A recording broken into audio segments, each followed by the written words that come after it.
तो आज हम देखेंगे 10th सीबीएसई का हिस्ट्री का जो चैप्टर है नेशनलिज्म इन इंडिया का पार्ट 4, यूनिटी इज पावर। और ये बात भारतीय लोगों को समझाने के लिए, भारतीय लोगों में यूनिटी लाने के लिए गांधी जी को एक लंबा संघर्ष करना पड़ता है। आगे के हम सारे मूवमेंट्स में कैसे ये चीज लोगों में लाई गई गांधी जी द्वारा, ये चीज को हम देखेंगे और कैसे उनके डिफरेंसेस से ये चीजें धीरे धीरे थोड़ा मुश्किल भी हो गई गांधी जी के लिए। तो आइए देखते हैं क्या हुआ। हमने अभी तक देखा था कि किस तरीके से साइमन कमीशन आता है, उसका विरोध होता है और लाहौर जो सेशन है उसमें इंडिपेंडेंस डे सेलिब्रेट किया जाता है 26 जनवरी 1930 को। यहां पर एक प्लेज ली गई थी, एक कसम खाई गई थी कि हम लोगों को जिस तरीके से फ्री रहने का राइट है, फंडामेंटल राइट है, मतलब बेसिक हमारा राइट है फ्री रहने का, तो अगर कोई भी हमको एक्सप्लॉइट कर रहा है, सप्रेस कर रहा है, तो हमारा यह भी राइट है कि हम उससे जो है अपने आप को दूर कर लें। और ब्रिटिशर्स यहां पर ऐसा ही कर रहे थे। तो अब यह समय आ गया है कि हम जो फुल इंडिपेंडेंस है उसके लिए फाइट करें और अपने आप को ब्रिटिशर्स से दूर कर लें। तो कोई भी डोमिनियन स्टेट वगैरह का स्टेटस नहीं चाहिए, हमें कंप्लीट इंडिपेंडेंस चाहिए। तो इस तरीके की कुछ स्पीच जो है यहां पर, प्लेज जो है यहां पर दी गई थी।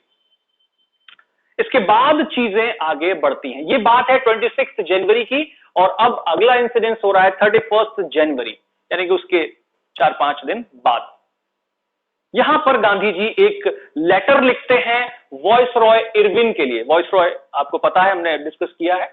उनके लिए एक लेटर लिखते हैं जिसमें 11 डिमांड्स रखी गई थी। डिमांड्स थी जो कि डिफरेंट सेक्शन ऑफ जो सोसाइटी है उसको रिप्रेजेंट कर रही थी। उन सबके बारे में कुछ ना कुछ उसमें लिखा गया था कि सबको इससे फायदा हो। उन 11 डिमांड्स में से 2 डिमांड थी कि सॉल्ट लॉ को अबॉलिश किया जाए। सॉल्ट लॉ क्या है यह भी देखना पड़ेगा। सॉल्ट लॉ है कि जो मैन्युफैक्चरिंग है सॉल्ट की, जो बनाएंगे सॉल्ट, वो केवल ब्रिटिशर्स बना सकते हैं, इंडियंस नहीं बना सकते उस सॉल्ट को। दूसरा, उसके ऊपर टैक्स भी लगाए हुए थे। तो गांधी जी ने सॉल्ट को चुना अपने अगले जो सिविल डिसोबीडियंस जो हो रहा है, जो उनके अगले मूवमेंट के लिए गांधी जी सॉल्ट को चुनते हैं। उन्होंने इसलिए चुना क्योंकि सॉल्ट एक ऐसी चीज है जो कि किसी भी सेक्शंस के लिए, आप सोसाइटी को किसी भी तरीके से डिवाइड करके देख लीजिए, religion wise, economical wise, poor है, रिच है, कोई भी है, लेकिन सॉल्ट सबके लिए जरूरी है। तो यहां पर अगर ऐसा मूवमेंट हो जो कि सबको ही कहीं ना कहीं उससे इफेक्ट होता हो, तो वो ज्यादा वाइडली जो है लोग उसमें इन्वॉल्व हो पाएंगे। तो गांधी जी इस तरीके से सॉल्ट को चुनते हैं और इस सॉल्ट लॉ के इशू को वॉइसरॉय इरविन के सामने रखते हैं कि ये इसको आप हटाइए। ये जो डिमांड्स रखी थी, ये केवल डिमांड्स नहीं थी, ये एक अल्टीमेटम भी था कि अगर आपने ये डिमांड्स हमारी नहीं मानी तो फिर हम 11 मार्च को सिविल डिसोबीडियंस जो है हम लॉन्च कर देंगे। अब हम अविज्ञा पर आ जाएंगे। तो ये बातें, ये मांग जो है नहीं मानी जाती और 12 मार्च को जो है दांडी मार्च स्टार्ट कर देते हैं गांधी जी। अब यहां से चीजें शुरू हो जाएंगी। गांधी जी ने जो अपना सफर था वो शुरू किया साबरमती आश्रम से और वो जाते हैं दांडी तक, साबरमती आश्रम से दांडी तक। और यहां पर दांडी में जब वो पहुंचते हैं तो सिविल डिसोबीडियंस मूवमेंट वहां से शुरू हो जाता है। ये जो पूरा सफर था ये लगभग 240 माइल का होता है, 240 माइल्स का, और 24 डेज में ये कवर किया गया था। और इस पूरे सफर में हम देख सकते हैं लगभग 10 mile every day Gandhi ji move कर रहे हैं। ये केवल 10 माइल ही मूव नहीं कर रहे थे, ये वहां पर बीच बीच में रुकते थे, लोगों को इकट्ठा भी करते थे और उनको एड्रेस करते थे, स्पीच वगैरह देते थे। लोग इस चीज से बहुत ही प्रभावित थे, लोग बड़ी संख्या में इनको जो है सुनने आया करते थे। इन्होंने ये पूरा मूवमेंट अपने 78 ट्रस्टेड मेंबर्स के साथ किया था। ये जब वहां पहुंच जाते हैं, 6 अप्रैल की बात है, और सिविल डिसोबीडियंस जैसे वहां शुरू होता है तो उसमें असल में इन्होंने वहां पहुंचकर दांडी में नमक बनाया था। ठीक है, सॉल्ट बनाते हैं। सॉल्ट के ऊपर लॉ लगा हुआ है कि इंडियन सॉल्ट नहीं बना सकते, नहीं बनाना है उनको। और ये वहां पर जाके उसी लॉ को ब्रेक करते हैं, यानी कि डिसोबे करते हैं। डिसोबे किया, जो है लॉ उसके अगेंस्ट काम किया, सॉल्ट बनाया, तो फिर यहां से मूवमेंट ये शुरू माना जाएगा। उन्होंने पानी को उबाल कर सॉल्ट बनाया था वहां पर। आगे देखते हैं, थोड़ा सा हमें इनमें डिफरेंस समझ लेते हैं। एक पॉइंट का डिफरेंस है जो इससे पहले नॉन कॉपरेशन मूवमेंट हुआ था, गांधी जी ने किया था, और जो यहां पर सिविल डिसोबीडियंस मूवमेंट है ये। तो इसमें छोटा सा डिफरेंस है कि नॉन कॉपरेशन में ये बोला गया था कि आपको कॉपरेट नहीं करना है, सहयोग नहीं करना है ब्रिटिशर्स को, और जबकि सिविल डिसोबीडियंस में था कि आपको सहयोग ही नहीं करना, केवल मतलब सहयोग तो करना ही नहीं है उनको, बल्कि उसे डिसोबे भी करना है कॉलोनियल लॉज को, वो लॉज जो कि अनजस्ट है। सारे लॉज की बात नहीं हुई थी, अनजस्ट लॉज की बात हुई थी, और ये भी सविनय के साथ करना है। सविनय अविज्ञा आंदोलन, ये इस तरीके से नाम था पूरा। तो वो बहुत ही पोलाइटली, बहुत ही आराम से, स्लोली ये करना है, वो भी ज्यादा वायलेंट नहीं करना है, ये गांधी जी करना चाह रहे थे। देखते हैं इसमें अब इस मूवमेंट में क्या होता है। 6 अप्रैल के बाद thousands of people have manufactured salt, अब लोगों ने अपने घरों में ही नमक को बनाना शुरू कर दिया। इसके अलावा डेमोन्स्ट्रेशन होते हैं सॉल्ट फैक्ट्रीज के सामने। फॉरेन जो गुड्स और क्लोथ्स हैं उनको बॉयकॉट किया जाता है। लिकर शॉप्स को भी बाधित किया जाता है, उनको भी नहीं खुलने दिया जाता। इसके अलावा जो पीजेंट्स हैं वो रिफ्यूज कर देते हैं रेवेन्यू देने से, और जो चौकीदारी टैक्स दिया जा रहा था उसको भी नहीं देते। तो अब ये सारा कुछ अवज्ञा कर रहे हैं। विलेज के जो ऑफिसर्स हैं वो भी वहां से अपना रिजाइन कर देते हैं। Forest people violated forest laws, ये हम पहले भी देख चुके हैं नॉन कॉपरेशन मूवमेंट में, जो अलूरी सीताराम राजू वाले जो चीज थी। तो इनको फॉरेस्ट पीपल जो थे, ट्राइबल लोग जो थे, इनको फॉरेस्ट में घुसने से मना किया हुआ था। तो लॉ बना हुआ था कि आपको फॉरेस्ट में नहीं जाना। तो ये जो रिस्ट्रिक्टेड एरिया था वहीं पर घुस जाते थे, और वहां पर ग्रेजिंग भी कराते थे अपनी कैटल्स को, और वहां से लकड़ियां वगैरह भी ले आते थे। तो ये अपने तरीके से इसको सिविल डिसोबीडियंस में पार्ट ले रहे थे। इनके रिएक्शन में ब्रिटिशर्स क्या करते हैं वो भी देख लेते हैं। ब्रिटिश गवर्नमेंट शुरू में बहुत घबरा जाती है, क्योंकि अब ये बहुत वाइडली हो रहा है और ये वायलेंट भी हो रहा है। कांग्रेस लीडर्स को इसलिए वो अरेस्ट कर लेती है, सारे लीडर्स। अब इसमें वायलेंट क्लैशेस भी होते हैं बहुत सारी जगहों पर, और इसमें 2 नाम आते हैं, अब्दुल गफ्फार खान और महात्मा गांधी का, जिनको के अरेस्ट किया जाता है। अब्दुल गफ्फार खान के अरेस्ट के बाद, जिनको फ्रंटियर गांधी भी बोला जाता है, पेशावर में एंग्री क्राउड जो है डेमोन्स्ट्रेशन करती है, जिसमें बहुत सारे लोग पुलिस फायरिंग में मारे भी जाते हैं। ये पेशावर में हो रही है, जो पाकिस्तान में है अभी। और महात्मा गांधी को जब अरेस्ट किया जाता है तो भी ऐसा ही कुछ हो रहा है शोलापुर में। तो उनके लिए डेमोन्स्ट्रेशन शोलापुर में होती है, इनके लिए पेशावर में। फ्राइटेंड हो जाते हैं ब्रिटिशर्स, और गवर्नमेंट को जो है रिस्पॉन्ड करने के लिए बहुत ब्रूटल तरीका उन्होंने अपनाया, बहुत ही दबाव देने वाला और बहुत ही हार्श तरीका अपनाया, जिसमें कि 1 लाख लोगों को उस वक्त अरेस्ट कर लिया गया था। इसी वजह से जो इसमें पार्टिसिपेट कर रहे थे उनको अरेस्ट कर लिया जाता है। इसके बाद ये मूवमेंट जब इस तरीके से संघर्ष में आ जाता है, लीडर्स जेल में पहुंच जाते हैं। इरविन भी इससे बहुत परेशान है, वॉइसरॉय इरविन जो थे। तो इनके बीच में, गांधी जी और वॉइसरॉय इरविन के बीच में एक पैक्ट होता है, जिसको गांधी इरविन पैक्ट बोला गया। यह हुआ था 5 मार्च 1931 को। इस पैक्ट के बाद इनके बीच में समझौता हो जाता है, सिविल डिसोबीडियंस मूवमेंट पॉज कर दिया जाता है, रोक लिया जाता है। गांधी जी ने उनको उसको रोक लिया। इस पैक्ट में क्या होता है, इस पैक्ट में गांधी जी डिमांड करते हैं कि जितने भी जो लीडर्स हैं उनको आप रिलीज कर दीजिए, और जो पहले डोमिनियन स्टेट वगैरह की जो इरविन ने जो प्रपोजल रखा था, उसके लिए राउंड टेबल कॉन्फ्रेंस में पहले तो नहीं गए थे। जो कांग्रेस लीडर्स थे उन्होंने डिनाई कर दिया था कि हम राउंड टेबल कॉन्फ्रेंस में पार्टिसिपेट नहीं करेंगे। लेकिन यहां पर गांधी जी मान जाते हैं कि ठीक है, मैं राउंड टेबल कॉन्फ्रेंस में पार्टिसिपेट कर लूंगा। मैं जो है इंग्लैंड लंदन में उनको जाना था इसके लिए, और वो इसी के तहत 13 दिसंबर 1931 को लंदन जाते हैं इस कॉन्फ्रेंस में पार्टिसिपेट करने के लिए। अब ये सारी चीजें हो रही हैं, गवर्नमेंट ने एग्रीड कर दिया पॉलिटिकल प्रिजनर्स को छोड़ने के लिए, और जो गांधी जी इस मूवमेंट को जो है रोक देते हैं, तो वॉयलेंस सारा जो है अब रुक जाता है। गांधी जी जब गए हैं उसमें, जो कॉन्फ्रेंस है उसमें, तो वहां पर कुछ बात उनकी बनती नहीं है। वो उस जो कंडीशंस रही होंगी वहां पर, जिस तरीके से डीलिंग हो रही होगी, उससे वो सेटिस्फाइड नहीं होते और वो लौटते हैं यहाँ पे इंडिया में वापस। And he was very disappointed at that time, बहुत डिसअपॉइंटेड है, क्योंकि बात नहीं मानी गई, वो बात नहीं आ पाई जो गांधी जी चाह रहे थे। इसके बाद देखते हैं यहां पर कुछ लोग ऐसे भी थे जो ये समझते थे कि हमें नॉन वायलेंस से ही केवल नहीं ट्राई करना चाहिए, नॉन वायलेंस ही नहीं देखना चाहिए फ्रीडम के स्ट्रगल में, हमें वायलेंस का भी सहारा लेना चाहिए।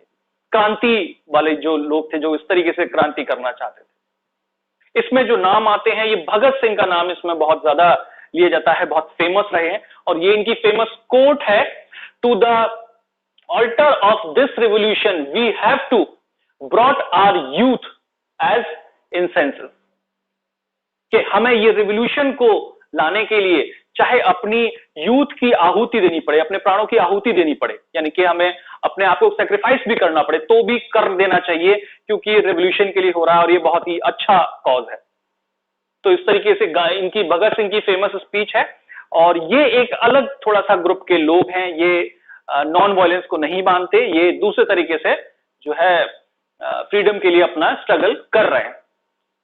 इन्होंने 1928 में HSRM जो है स्टैब्लिश की थी, ऑर्गेनाइजेशन थी एक, जिसका फुल फॉर्म है Hindustan socialist Republican army, Hindustan socialist Republican army. ये स्टैब्लिश हुई थी फिरोज शाह कोटला, दिल्ली में। और इसके जो लीडर्स थे वो थे भगत सिंह, जतिन दास और अजय घोष। ये सारे एक ही सोच के लोग थे। ये अपने तरीके से यहां पर काम कर रहे हैं। इनके कुछ काम देख लेते हैं। इन्होंने उन सारी जगहों पर अटैक्स किए जो ब्रिटिश पावर को दिखाते थे, जो उनको सिंबलाइज करते थे। इस सीक्वेंस में उन्होंने लेजिस्लेटिव असेंबली पर भी बॉम्ब फेंका था, और वो फेंका था 1929 में। लेजिस्लेटिव असेंबली पर बॉम्ब जो है फेंक दिया उन्होंने। इसके अलावा एक ट्रेन पर भी अटैक किया गया था, और ये कोशिश थी इनकी कि जो वायसरॉय इरविन है, इनको वो उसमें एक्चुअली ट्रेन में ट्रेवल कर रहे थे वायसरॉय इरविन, तो उस ट्रेन पर जब अटैक हुआ तो उनको कोशिश हुई कि वायसरॉय इरविन जो है इसमें मारे जाए। ऐसा नहीं हो पाया, दैट इज डिफरेंट। तो ये सारी चीजें हो रही हैं। तो और इनको जब एज थी इनकी 23, तो भगत सिंह को पकड़ लिया गया और इनको एग्जीक्यूट कर दिया गया। ट्रायल की हुआ इनको और फिर एग्जीक्यूट कर दिया गया। जिस वक्त ये उस पर इनको फांसी के लिए ले जाया जा रहा था, तो इन्होंने कुछ बातें बोली थी, उसको भी देखना जरूरी है। अच्छी चीजें बोली गई थी इन्होंने। he did not wish to glorify the bomb and pistol। ऐसा नहीं है कि ये इसको बहुत ज्यादा प्रचलित करना चाहते हैं, इस प्रैक्टिसेस को लोगों को एग्जाम्पल के तरीके से देना चाहते हैं कि जो है आप बॉम्ब का या फिर पिस्तौल का जो है, यानी कि इस तरीके से वायलेंस का आप इस्तेमाल करिए, यूज करिए। ऐसा कोई एग्जाम्पल देने का इनको कोई इरादा नहीं था, लेकिन बस ये रिवोल्यूशन करना चाहते थे जो इनका राइट है। इन्होंने अपनी फेमस स्पीच भी दी थी जिस वक्त के इनको फांसी पर ले जाया जा रहा था, कि जो फ्रीडम है वो मेरा जन्म सिद्ध अधिकार है, और इसके लिए अगर मेरी प्राणों की आहुति दी जा रही है, मुझे जो है फांसी पर लटकाया जा रहा है, तो ये भी मेरे लिए एक बहुत अच्छी गर्व की बात है। और आखिर में इन्होंने बोला था इंकलाब जिंदाबाद, जिसका मतलब है लॉन्ग लिव रिवोल्यूशन। तो रिवोल्यूशन के लिए ये कुछ भी करने को तैयार थे। आगे देखते हैं इसमें जो रिच पीजेंट्स और सिविल डिसोबीडियंस में, यहां पर अब जो सिविल डिसोबीडियंस यहां पर हुआ था, ये डिफरेंट सेक्शंस में किस तरीके से अपना इफेक्ट डाल रहा है, लोग इसको कैसे ले रहे हैं, जैसे कि हमने नॉन कॉपरेशन में देखा था। तो यहां सबसे पहली बात जो आती है वो रिच पीजेंट्स की आती है। ये कुछ वो फार्मर्स लोग हैं जो जिनके पास बहुत सारी लैंड है। इसमें नाम आ रहा है पट्टेदार्स ऑफ गुजरात और जाट्स ऑफ यूपी। इन लोगों ने क्या किया था, ये किस चीज से परेशान थे? ये असल में परेशान थे, जो हमने बात की थी कि ग्रेट इकोनॉमिकल डिप्रेशन वाली चीज आती है। इकोनॉमिकल डिप्रेशन कुछ टाइम के लिए आता है, और उसका जो इफेक्ट है वो पूरे ही वर्ल्ड में दिखाई देता है, डिफरेंट कंट्रीज में। हमने उसको जर्मनी में भी देखा है, रशिया में भी उसका इफेक्ट आता है, और यहां पर भी उसका इफेक्ट होता है। ये 1926 से 30 तक का ये टाइम ड्यूरेशन है। तो उस ड्यूरेशन में इनको बहुत ज्यादा इफेक्ट हुए थे ये, और इनको इम्पॉसिबल हो गया था अपना रेवेन्यू पे करना। तो इनकी जो डिमांड थी कि जो है आप रेवेन्यू हमारा जो है माफ कर दीजिए या कम कर दीजिए एटलीस्ट। गवर्नमेंट इस डिमांड को रिफ्यूज कर देती है, तो फिर ये कहते हैं कि अब हम भी सिविल डिसोबीडियंस में पार्टिसिपेट करेंगे और जो है रेवेन्यू जो है अपना नहीं देंगे। 1931 में ये डिसअपॉइंट हो जाते हैं इस बात से यही लोग, क्योंकि मूवमेंट को यहां पर गांधी जी ने जो है पैक्ट के साथ जो है उसको बंद कर दिया था, जबकि इनकी डिमांड जो अभी फुलफिल हुई नहीं थी। डिमांड्स के लिए इन्होंने ये मूवमेंट में पार्टिसिपेट किया, डिमांड फुलफिल होने से पहले ही गांधी जी ने इसको जो है मूवमेंट को बंद कर दिया। तो जब ये मूवमेंट दोबारा से रिलॉन्च हुआ 1932 में जब ये रिलॉन्च हुआ, तो फिर इन्होंने पार्टिसिपेट करने से मना कर दिया कि हम नहीं करेंगे जी, आपने पहले भी उसको बिना डिमांड पूरी हुए उसको वापस ले लिया था, जबकि बात हमें पता है कि कुछ और थी।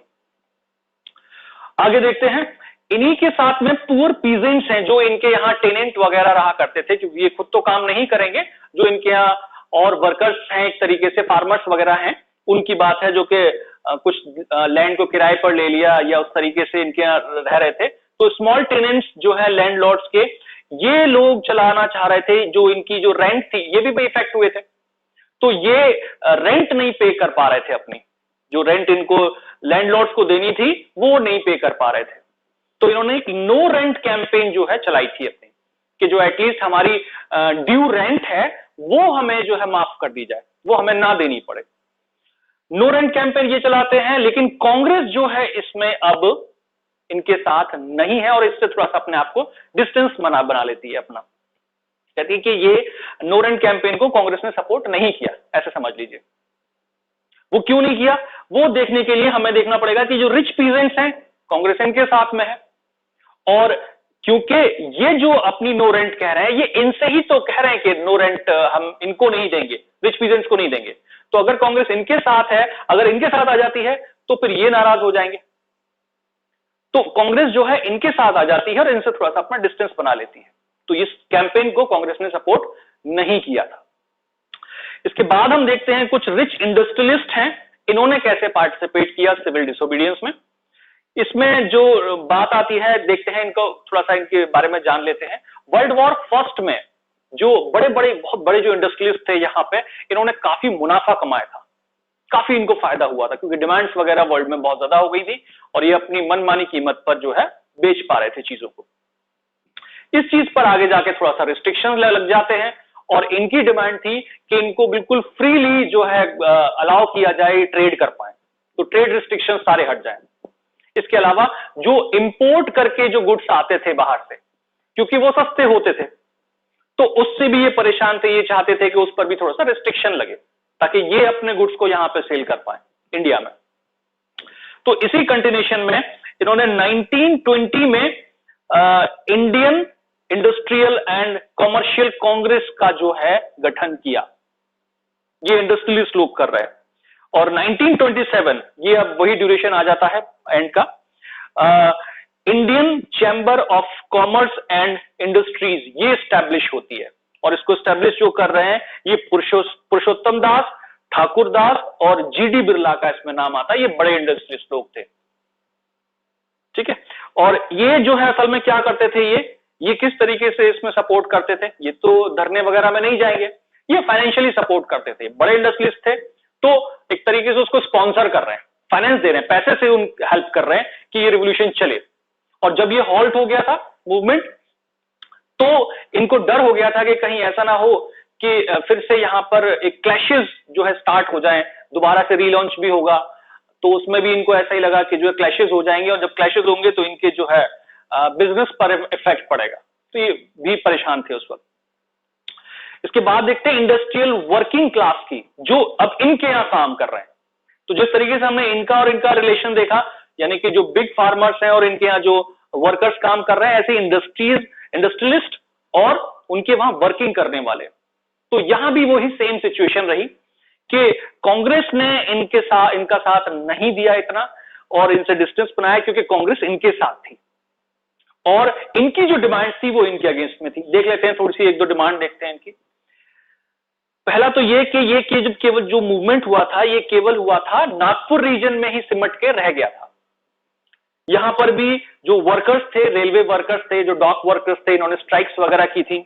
और छोटा नागपुर में टिन माइन में जो है स्ट्राइक वगैरह की, लोगों ने डेमोन्स्ट्रेशन भी किए थे। जो वर्कर्स थे उन्होंने कैप पहनी थी रेड कलर की। हम जानते हैं रेड कलर की जो कैप है उसकी क्या इंपॉर्टेंस है। और ये सारी चीजें जो कर रहे हैं वो कर रहे हैं अपने लो वेजेस और बेटर वर्किंग कंडीशन जो है कराने के लिए। अपने मतलब लो वेजेस मिल रहे हैं इनको और जो है पुअर वर्किंग कंडीशन है, तो इनको थोड़ा सा वेजेस हाई चाहिए और बेटर वर्किंग कंडीशन चाहिए। तो ये इनकी डिमांड्स हैं। इसके अलावा हम ये देखते हैं कि जो रशियन रेवोल्यूशन भी इस टाइम तक पूरा हो चुका था, स्टालिन वहां पर थे और वहां से सोशलिज्म का आइडिया इंडिया में आ चुका था, जिसमें नेहरू जी वगैरह जो है सोशलिज्म के जो है फेवर करते थे। हम यहाँ पे इस पार्टी के भी नाम में सोशलिस्ट वर्ड का देख रहे हैं। तो ये जो कॉन्सेप्ट है, अगर ये चीज यहां पर अप्लाई होती है तो वर्कर्स के पास बहुत ज्यादा राइट आ जाएगा, बहुत ज्यादा जो है इनके पास पावर आ जाएगी। और ये इस चीज से खुश नहीं थे कि सोशलिज्म यहां पर भी स्प्रेड हो इंडिया में। इंडिया में सोशलिस्ट पार्टी जो है, कम्युनिस्ट पार्टी यहां पर स्टैब्लिश हो गई थी उस वक्त तक। तो कांग्रेस ने अपना थोड़ा इससे डिस्टेंस बनाए रखा। इसके बाद हम आगे देखते हैं 1932 में जो है सिविल डिसोबीडियंस मूवमेंट दोबारा से लॉन्च कराया गया। जब गांधी जी ने देखा ये सारी जो है उनकी डिमांड्स वहां पर नहीं मानी जा रही, कुछ फायदा हुआ नहीं, जो पैक्ट था वो पैक्ट एक तरीके से फिर खत्म ही हो जाता है और दोबारा से सिविल डिसोबीडियंस मूवमेंट लॉन्च होता है। ये लॉन्च जब हुआ था तो गवर्नमेंट ने दोबारा से डिसाइड किया कि इसको अब बहुत ही हार्शली इसको सप्रेस करना है, इस पूरे मूवमेंट को। दोबारा से जब लॉन्च हुआ तब, और जो लीडर्स थे अब्दुल गफ्फार खान है, जवाहरलाल नेहरू है, इनको जेल में डाल दिया जाता है। ये रीलॉन्चिंग में हो रहा है दोबारा से। इसके अलावा जो कांग्रेस है उसको इलीगल पार्टी डिक्लेयर कर दिया गया। मगर हम देखते हैं कि लगभग 1.25 साल के अंदर ये भी अपना जो है मोमेंटम लूज कर देता है और ये भी एंड में आके वीक पड़ जाता है मूवमेंट, जो रीलॉन्चिंग है इसकी उसमें। अभी हम इसमें आगे और जो इसके रीजंस हैं वो देखेंगे। कुछ रीजंस हमने देख लिए थे कि जैसे यहां पर पूरा सपोर्ट नहीं है, यहां पर सपोर्ट नहीं है। इसके अलावा अभी वुमेन्स का है वो भी समझेंगे, और डिफरेंट रिलीजन्स हैं और जो दलित्स वगैरह हैं उनका मूवमेंट के बारे में भी देखेंगे। इसके आगे की कहानी देखेंगे अगले वीडियो में। जब तक आप लोग इस चैनल को सब्सक्राइब कर लीजिए और ज्यादा से ज्यादा स्टूडेंट्स के साथ शेयर करिए ताकि इसका बेनिफिट सबको मिल पाए। Thank you very much. Thank you for watching this video.